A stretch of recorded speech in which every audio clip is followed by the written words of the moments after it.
Happy Sunday. It's good to be with you once again. I hope everyone's doing well.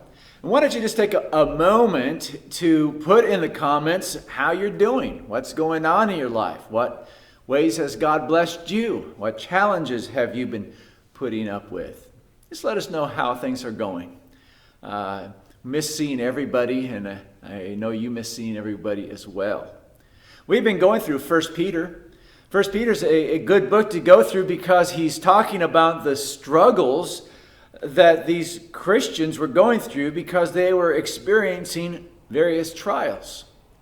They were aliens and strangers in the land, and he was trying to encourage them to move forward through this difficulty, to not give up. And so these are good lessons for us, and I appreciate the messages of 1 Peter. So we're going to be in 1 Peter chapter 2 today, and we're going to begin here in verse 18. Servants. The NIV says slaves. And it's kind of awkward here, but let me just pull over and park. I can't go ahead of the screen to do that, but just consider me parking. Because I want to talk about this right now for a moment. Because so much is happening in our world today. We have protests and riots and violence and division amongst us. And with the Black Lives Matter movement going on, we have the pain and national shame of slavery being reopened and going through the agony that brought upon our nation. And at the same time, Christianity, God, and the Bible are being attacked because there is a general belief by many that the Bible endorses slavery, that God encouraged slavery, that God is immoral, that we don't need to follow him. Now, usually how these attacks go is, well, first you have to show your credentials. The guy will say, well, I was once like you. I was a Christian at one time. It's popular right now to come out as a non-Christian, as an agnostic or an atheist and say, well, I once was like you, but I've been enlightened. I have been educated. And then next thing they do is usually establish themselves as the offended party. They are the victims, but they were liberated. I taught the Bible as a Christian. And, when Christians were confronted with slavery, they couldn't explain it, so they just tried to explain it away. And they just ignored it. In fact, a lot of Christians didn't even know it was there. And so they just dismissed it and said, well, you know what? God is God, and God did some strange things back in the Old Testament, some things we don't know about. And so we should just go to the New Testament. The New Testament's for us today, and ignore all that stuff that was going on back there. Then they'll say, well, Christianity is wrong. It was wrong about slavery. It was wrong about racism. It's wrong about homosexuality. Now then, we need to look at what the Bible actually says. Slavery is in the Bible. What does it say about slavery, though? What is mentioned about slavery? Slave owners in the Americas, slave owners in the colonies, took the Bible and abused it. They distorted it to try to do what many say today, prove that the Bible teaches that slavery is okay. And the distortion and misuse and misrepresentation is continuing today by people who want to make God look bad and make Christians look bad. In fact, Peter in his second book mentions that this kind of thing continues to happen. He says the untaught and unstable distort Scripture as they do the rest of Scriptures to their own destruction.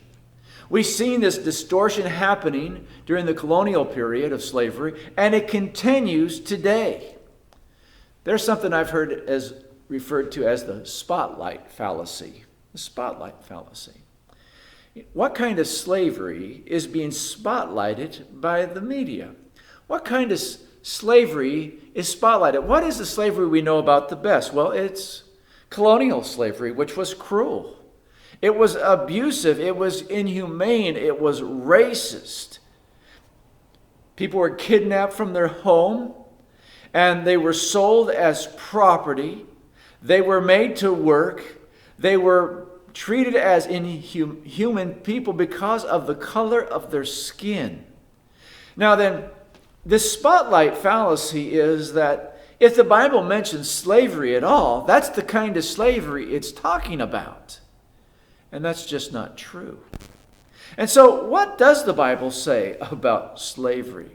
First of all, you need to realize slavery was never part of God's plan. And my time is limited this morning, so I'm going to have to kind of move it forward. Our Facebook won't let me put this on because it went too long. But after the fall in the garden, sin had corrupted men, and many things happened that were definitely not ideal. And what happens to people when they do wrong? What happens to people who constantly turn away from God? God tried to regulate their sin. God tried to regulate their behavior. Like divorce, it was never intended. Slavery was never intended. He tried to protect the poor and the weak. But here is what we hear in the Bible. Now, I need to point out there's a major difference between the Old Testament and New Testament. We understand this to a certain degree. But the Old Testament is different in that it was addressed to a nation that would be established by God's people. That God would be the ruler over this nation, and he gave them a set of rules that they were to follow as his people. Now then, one of the very first rules, and one of the underlying rules of everything, is that everybody should be treated fairly.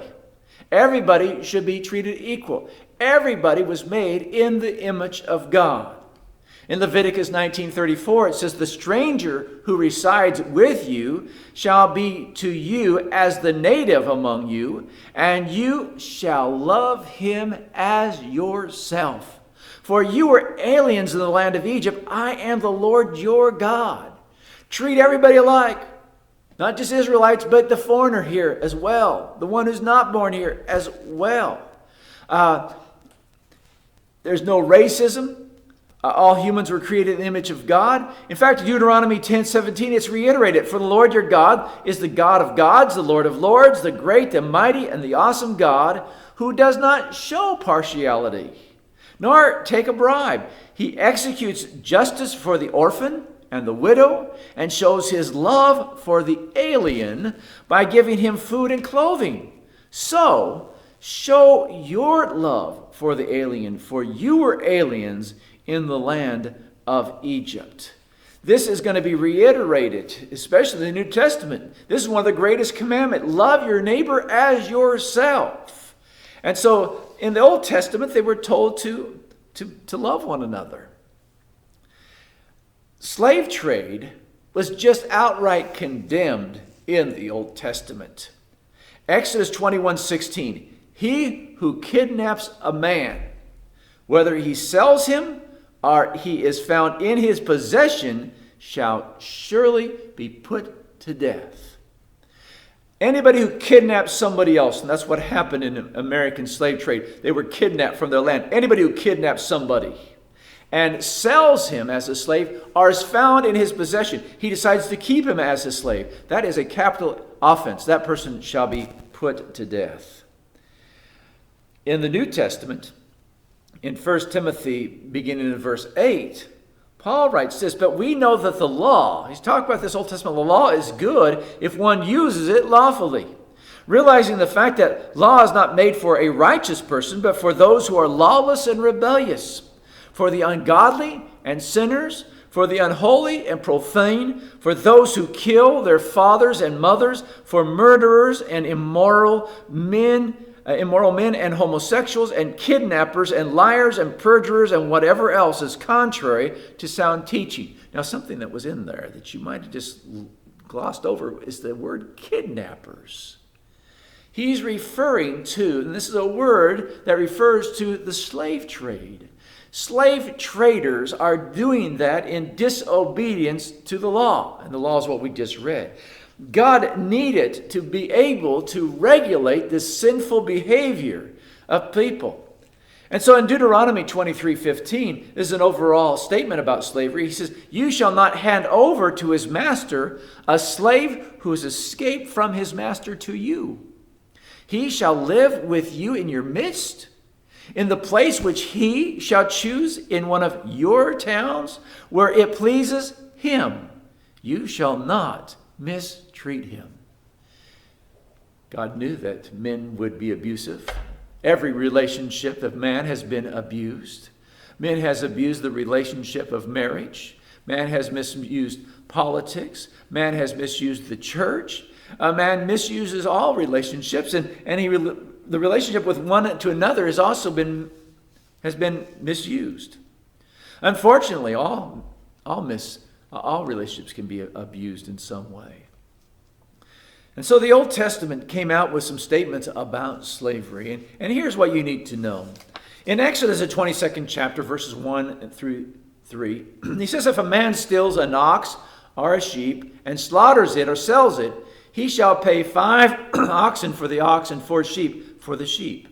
If the thief is caught while breaking in and is struck so that he dies, there will be no blood guiltiness on his account. But if the sun is risen on him, there will be blood guiltiness on his account. He shall surely make restitution.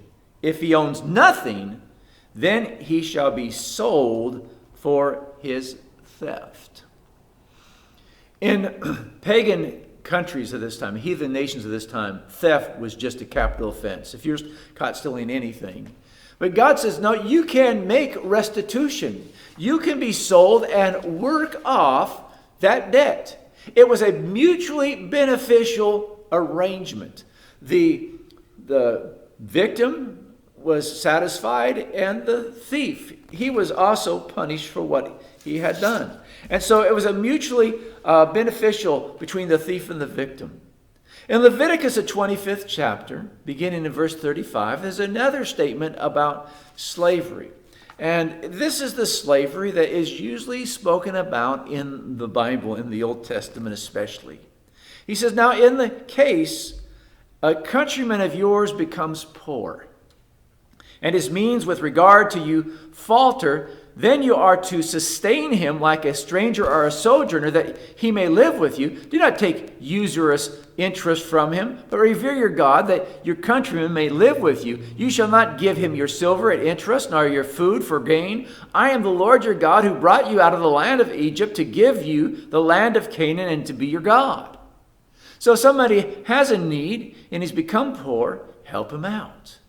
Then he goes on, "If a countryman of yours becomes so poor with regard to you that he sells himself to you, you shall not subject him to a slave service. He shall be with you as a hired man, as if he were a sojourner. He shall serve you until the year of Jubilee.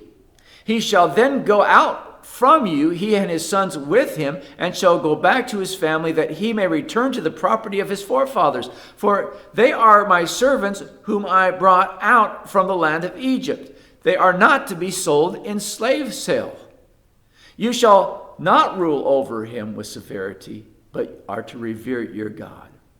As for your male and female slaves whom you have, you may acquire male and female slaves from the pagan nations that are around you. Then too, it is out of the sons of the sojourners who live as aliens among you that you may gain acquisition, and out of their families who are with you, whom they have produced in your land, they also may become your possession. You may bequeath them to your sons after you to receive as a possession. You can use them as permanent slaves. But in respect to your countrymen, the sons of Israel, you shall not rule with severity over one another." Now, here's the problem. Here's the situation. Somebody goes into debt. What do you do with that person? And what he has done is he has no money. All he has done, he's put himself up for collateral. And now he can't pay. And so God says, well, you can have him work for you for 7 years. But after 7 years, you have to let him go. That's the year of Jubilee. He has to go back and take part of his inheritance as an Israelite. Now, if he's a foreigner, you don't have to observe the 7 years. You can keep them until they pay off that debt. Now, Slavery amongst the heathen nations around was very barbaric. And there was different reasons for slavery in those countries. Some of them were criminals, paying off their debt. Some of them were war prisoners. Some were debt prisoners. Debt bondage. In fact, today, the greatest cause of slavery today is debt. And they figure 88%, and there is slave trade going on today. There is human trafficking going on today. All over the world this is happening. The problem is that men are abusive, and they use usurious interest, and they keep raising the interest. These people can never get out from under debt. And so what do? And God says, this is how you do this. You have to be fair. And he says, now if the means of a stranger or a sojourner with you become sufficient, and a countryman of yours becomes so poor with regard to him as to sell him to a stranger who is sojourning with you, or to the descendants of a stranger's family, then you shall have redemption rights after he has been sold. One of his brothers may redeem him, or his uncle's son may redeem him, and one of his blood relatives from the family may redeem him. Or if he prospers, he may redeem himself. And so you see, it was never meant as a permanent thing. It was never somebody was kidnapped, someone was taken out of, out of his, against his own will. It was a debt that was being paid. And that's the most common form of slavery. After 7 years, they were to be let go. And then in Deuteronomy 15:12, it says, if your kinsman, a Hebrew man or woman, is sold to you, then he shall serve you 6 years, but on the 7th year you shall set him free. When you set him free, you shall not send him away empty-handed. You shall furnish him liberally from your flock and from your threshing floor and from your wine vat. You shall give to him as Lord your God has blessed you. You shall remember that you were a slave in the land of Egypt, and the Lord your God redeemed you. Therefore I command you this today. So they could only work for 7 years. After 7 years, set him free and give him what he needs to live on his own. In many ways, the arrangement was not much different than we have in employer-employee relationships today. You have given yourself for a certain amount of money, but you're free to leave anytime you want. They were free to leave after they had paid off their debt. And that's what's happening there. Now, in Exodus, the 21st chapter, beginning in verse 2, a little bit more is happening. He says, if you buy a Hebrew slave, he shall serve for 6 years. Here's some of the technicalities about this. But on the 7th, he shall go as a free man without payment. If he comes alone, he shall go out alone.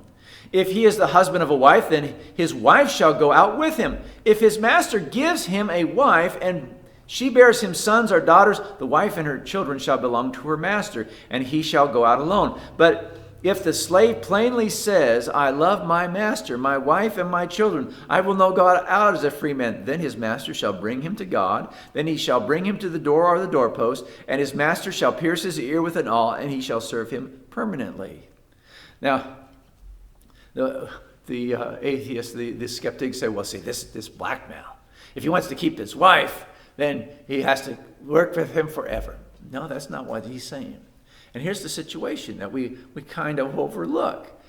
Why is the woman, why is she there? And how did he get to marry her anyway? Because she was sold because of debt as well. And she's not paid her debt. She's not filled her 7th year yet. Or else they could both go home together. If he brought her with him, well, they both came in at the same time. They both leave at the same time. But this is the situation here. They pay their debt. They live otherwise. Otherwise these people would have been homeless. This is a way to keep people from being homeless, allow them to live a life of relative ease.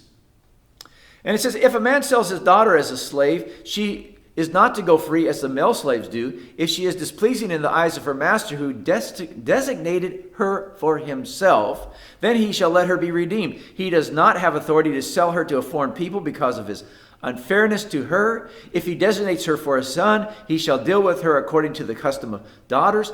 If he takes to himself another woman, he shall not reduce her food or clothing or her conjugal rights. If he will not do these things, 3 things for her, then she shall go out for nothing without payment of money.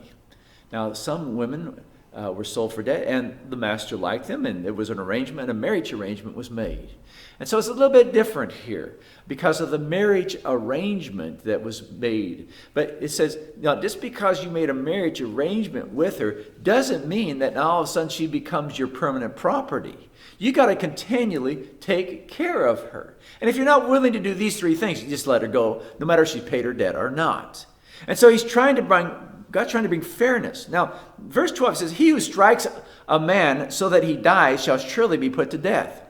But if he did not lie in wait for him, but God let him fall into his hands, then I will appoint you a place to which he may flee. If, however, a man acts presumptuously towards his neighbor so as to kill him craftily, you are to take him even from my altar that he may die. He who strikes his father and his mother shall surely be put to death.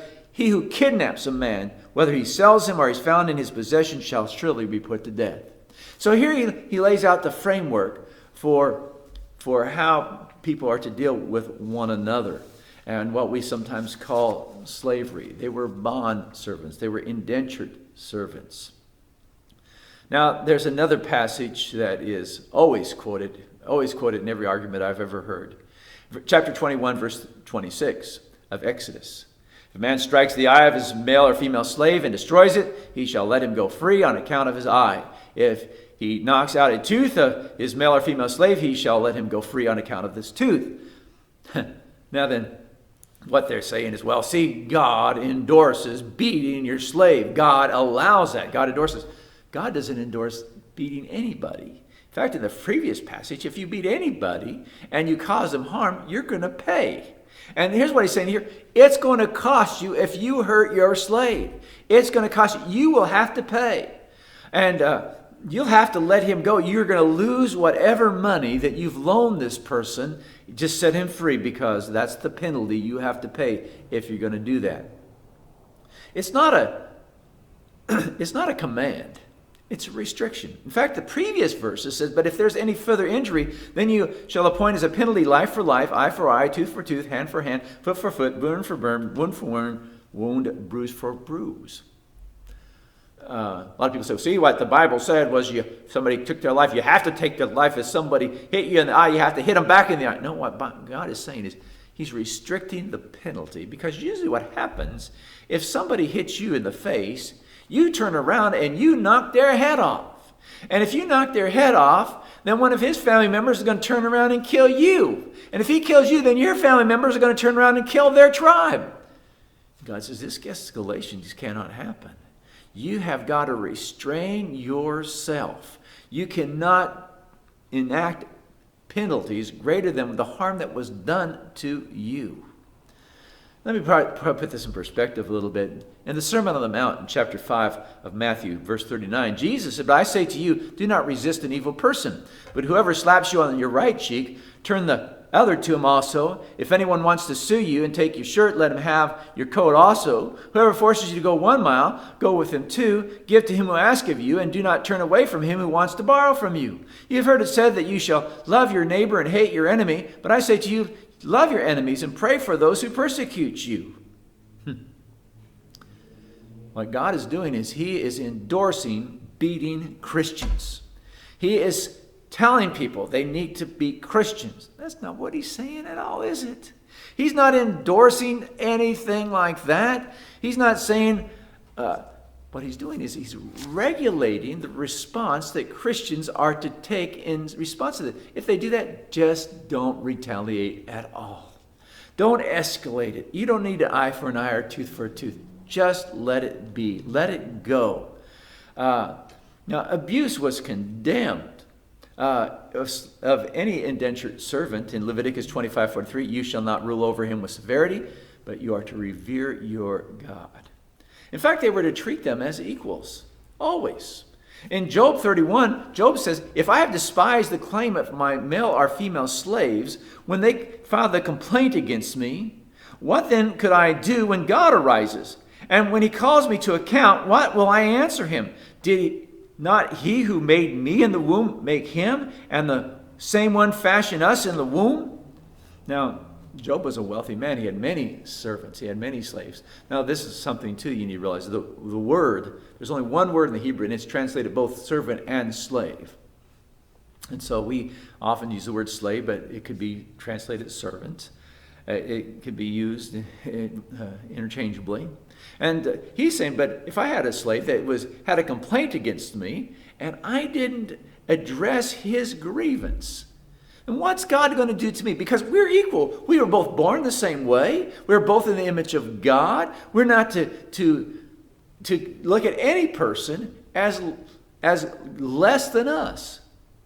Never is this servitude in the Bible based on racism or color. Never is it cruel or harsh. It's beneficial arrangements that have been established. Now, in the New Testament, which we just read 1 Peter 2:18 at the beginning, before I pulled over and parked, he's talking about servants. He's talking about slaves in Ephesians 6:5 in the book of Colossians. And the question that they often have is, why didn't Peter and Paul condemn slavery? Now, the New Testament and the Old Testament are different. I mentioned that the Old Testament was written to a people that were going to become a nation ruled by God. But the New Testament is addressed to people who are Christians living in a heathen world. They're living in a Roman world. They're already put in that. They can't make laws. They don't have any power. They can't do anything. They're helpless to change the economy. In fact, there are more slaves in the Roman Empire than there are free men. There are 60 million slaves in the Roman Empire. And what he's saying here, if you're one of those slaves and you're a Christian, this is the way you should behave. How does a Christian slave owner, how does a Christian slave respond and treat one another? God is demanding radical change. He demands a radical change and transformation in the way we think. Jesus must make an impact on every aspect of our life.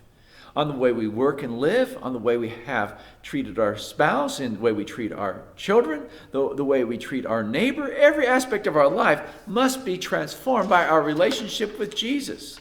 The question comes up sometimes, well, why didn't Jesus just come right out and condemn slavery? Well, what did Jesus say?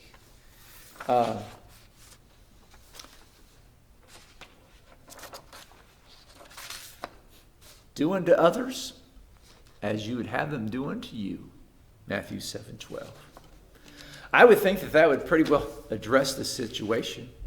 And what about Paul? 1 Timothy 1:8-10, which we already mentioned, it condemned the slave trade. This outright, it condemned it. It says these are sinful people who do this.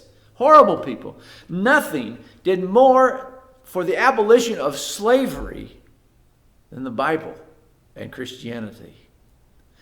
Slavery and human trafficking continues today, but it is totally condemned by the Bible.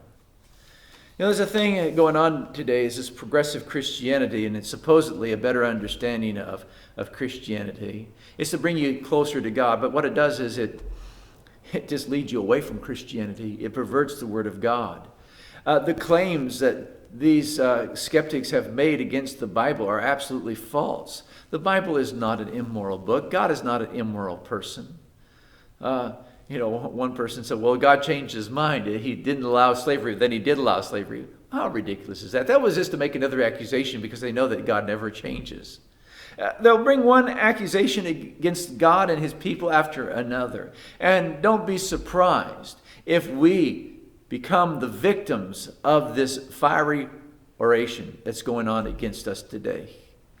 God eliminated the worst slavery of all. Slavery to sin. Romans 6:6, Galatians 5:1, Galatians 4:7.